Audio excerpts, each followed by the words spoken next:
NSP எல்லாரும் Epstein ஸ்வைல் பற்றி நிறையா பேசிகிட்டு இருக்காங்க. அது என்னன்ற நான் டீட்டெயிலாக டிஸ்கஸ் பண்ண போகிறது கிடையாது. என்னோட இன்ஸ்டாகிராம் அக்கௌண்ட்டுக்கு நீங்கள் ஒரு ஹாய் மட்டும் சென்ட் பண்ணுங்கள். நான் அந்த லிங்க் வந்து அனுப்பிச்சி விட்றேன். ஒரிஜினல் லிங்க் எந்த லிங்க்கை வச்சு யூடியூபர்ஸ்லாம் அந்த ஃபோட்டோஸு டாக்குமெண்ட்ஸ் எல்லாம் எடுத்து வச்சுருக்காங்களோ அந்த லிங்க் வந்து நான் அனுப்பிச்சி விட்றேன். அதை நீங்கள் பார்த்து படித்து நீங்களே தெரிஞ்சுக்கங்க.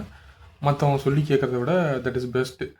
ஸோ அமெரிக்கான்னு சொல்லும்போது தான் ஒரு விஷயம் ஞாபகம் வருது. என்னென்னா 1945க்கு அப்புறமா ஜப்பானில் அவங்க குண்டு போட்டதுக்கப்புறம் இந்த மாதிரி நேரங்களில் சாப்பாட்டுக்கு ரொம்ப கஷ்டமாகி போயிடுது அவங்களுக்கு. அப்போ என்னடா பண்ணலாம், ஏன்னா சாப்பிட்றதுக்கு எதுவுமே இல்லை, எல்லாமே ஓரளவுக்கு டேமேஜ் ஆயிடுச்சு. அப்படின்றப்போ அவங்களுக்கு உணவு வந்து ஒரு 6 மந்த்ஸ் அளவுக்கு கெட்டு போகாத உணவு, ப்ளஸ் வந்து அது சீக்கிரமாகவும் சமைக்கிற மாதிரியான உணவு ஒன்று தேவைப்படுது. ஸோ அப்போ தான் அவங்க ஃப்ரைட் நூடுல்ஸ் வந்து இன்ட்ரடியூஸ் பண்ணுறாங்க. அந்த ஃப்ரைட் நூடுல்ஸ் வந்து ரொம்ப பாப்புலர் ஆகுது. ஏன்னா அது ரொம்ப நாள் கெடவும் செய்யாது, நம்ம எங்கே வேணாலும் வச்சு சமைச்சு சாப்பிட்டுக்கலாம், சமைக்கிறதுக்கும் ஈஸி.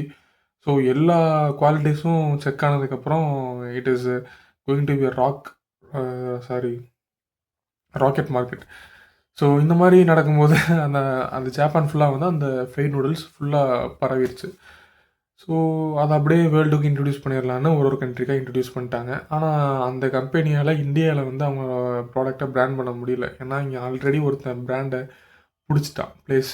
ஸோ அவன் தான் Maggi. So Top Ramen brand வந்து அந்த ஒரிஜினல் இது க்ரியேட் பண்ணானுங்கல்ல ஃப்ரைட் நூடுல்ஸ், ஸோ அவங்களோட தான் இது ஒரு புதிய தகவல்.